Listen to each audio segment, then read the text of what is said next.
സംസ്ഥാനത്ത് കഴിഞ്ഞ ഏതാനും ദിവസങ്ങളായി കടുത്ത വൈദ്യുതി നിയന്ത്രണം തുടരുകയാണ്. മന്ത്രി സണ്ണി ജോസഫ്, വൈദ്യുതി വകുപ്പിൻ്റെ ചുമതലയുള്ള മന്ത്രി, എന്നോടൊപ്പം ചേരുന്നു. എങ്ങനെയാണ് നിലവിലെ സാഹചര്യം? വൈദ്യുതി മേഖലയിൽ നല്ല പ്രശ്നങ്ങൾ തന്നെയുണ്ട്. 2-3 കാരണങ്ങളാണ് മെയിനായിട്ട്. ഒന്ന്, ഉപയോഗത്തിൽ വർധനവ്.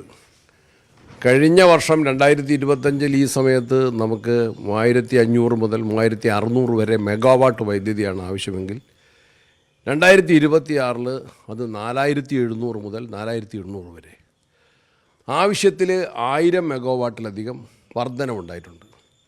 കാരണം കൂടുതൽ ഇലക്ട്രിക് വെഹിക്കിൾസ് വരുന്നു, കൂടുതൽ എയർ കണ്ടീഷണർ വരുന്നു, കൂടുതൽ സ്ഥാപനങ്ങൾ വരുന്നു, കൂടുതൽ വീടുകൾ വരുന്നു, കൂടുതൽ ഉപയോഗം വരുന്നു, ഉപകരണങ്ങൾ വരുന്നു. അപ്പോൾ ഉപയോഗത്തിൽ വർധനവുണ്ടായി. കഴിഞ്ഞ വർഷത്തെ ഉൽപ്പാദനം 45 ദശലക്ഷം യൂണിറ്റ് ആയിരുന്നെങ്കിൽ ഇപ്രാവശ്യം അത് 17-18 ദശലക്ഷം യൂണിറ്റായിട്ട് കുറഞ്ഞു. കാരണം എന്താ?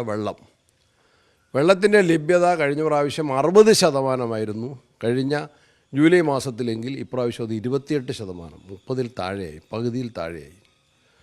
അപ്പോൾ നമ്മളുടെ ജലവൈദ്യുത നിലയങ്ങളിലെ വെള്ളത്തിൻ്റെ തോത് കുറഞ്ഞു, ഉൽപ്പാദനം കുറഞ്ഞു. പിന്നീട് ഇന്നിപ്പോൾ ഉള്ള പ്രതിഭാസം അത് കേരളത്തിൽ മാത്രമല്ല, അത് ഇന്ത്യയിലൊട്ടാകെയുണ്ട്. അതുകൊണ്ട് ലഭിക്കാനുള്ള സാധ്യതയും കുറഞ്ഞു. നമ്മളൊരു ദീർഘകാല പദ്ധതിക്ക് രൂപം നൽകിയിരുന്നു ആര്യാടൻ മന്ത്രിയായിരുന്നപ്പോൾ.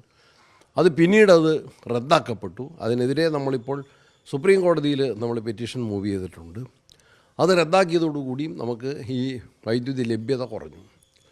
പിന്നെ നമ്മൾ പകൽ ഉൽപ്പാദിപ്പിക്കുന്ന സോളാർ വൈദ്യുതി അത് ആവശ്യത്തിൽ നമുക്ക് കൂടുതൽ തന്നെയുണ്ട്. ഇപ്പം പകൽ 1 പൈസയാണ് ഒരു യൂണിറ്റിൻ്റെ വിലയെങ്കിൽ രാത്രിയാകുമ്പോൾ അതിന് 10 രൂപ കൊടുത്താൽ കിട്ടാത്ത സാഹചര്യമുണ്ട്. കൃത്യമായി മനസ്സിലാക്കണം. പകൽ ഒരു യൂണിറ്റ് വൈദ്യുതിക്ക് 1 പൈസയ്ക്ക് കിട്ടുമെങ്കിൽ, 1 രൂപയല്ല, 1 പൈസയ്ക്ക് കിട്ടുമെങ്കിൽ രാത്രി 10 രൂപ കൊടുത്താലും അത് കിട്ടാത്ത സാഹചര്യമുണ്ട്. പകൽ ഉൽപ്പാദിപ്പിക്കുന്ന സോളാർ രാത്രിയിലേക്ക് സ്റ്റോർ ചെയ്യാൻ കേരളത്തിൽ സംവിധാനങ്ങളില്ല.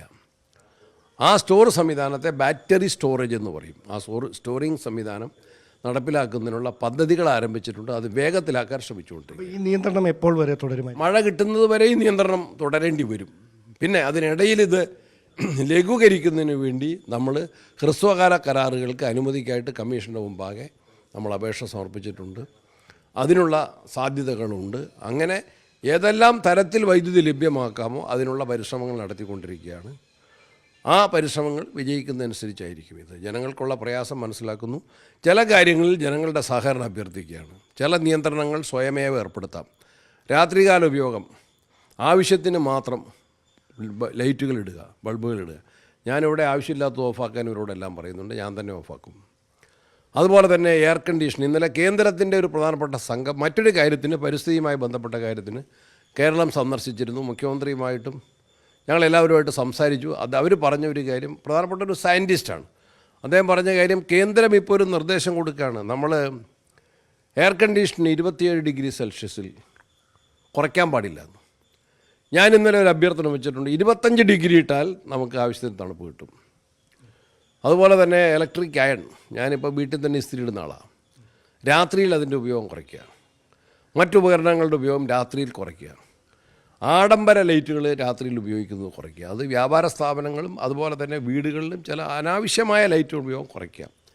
മുൻ മന്ത്രി AK ബാലൻ എന്നോട് ആവശ്യപ്പെട്ടിരുന്നു. എന്നോട് അഭ്യർത്ഥിക്കുകയല്ല, ഞാൻ സഹപാഠി ആയതുകൊണ്ട് അദ്ദേഹം എന്നോട് സംസാരിച്ചു. അദ്ദേഹം ഒരു കോൾ കൊടുത്തിരുന്നു, ഒരു ആഹ്വാനം കൊടുത്തിരുന്നു, ഒരു അഭ്യർത്ഥന നൽകിയിരുന്നു.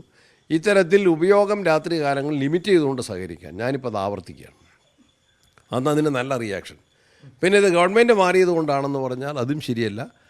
ഗവൺമെൻറ് വരുന്നതിന് മുമ്പ് ഏപ്രിൽ മാസം 22 മുതലുള്ള തീയതികളിൽ വൈദ്യുതി ഇതേപോലെ നിയന്ത്രണം ഉണ്ടായിരുന്നു. മെയ് മാസം 10-11 തീയതികളിൽ നിയന്ത്രണം ഉണ്ടായിരുന്നു. അപ്പോൾ അതൊക്കെ ഒരു യാഥാർത്ഥ്യം തന്നെയാണ്. ഇതല്ലാതെ ഒരു കാര്യം കൂടി, KPCC അധ്യക്ഷൻ്റെ കാര്യത്തിൽ രാഹുൽ ഗാന്ധി എപ്പോഴെത്തും? എന്ത് തീരുമാനം എപ്പോൾ? വൈകാതെ തീരുമാനം ഉണ്ടാവുമെന്നാണ് ഞാൻ പ്രതീക്ഷിക്കുന്നത്. ഉചിതമായ തീരുമാനം തക്ക സമയത്തുണ്ടാവും. Thank you. കൂടുതൽ വാർത്തകൾക്ക് News 18 Keralam YouTube channel subscribe ചെയ്യുക.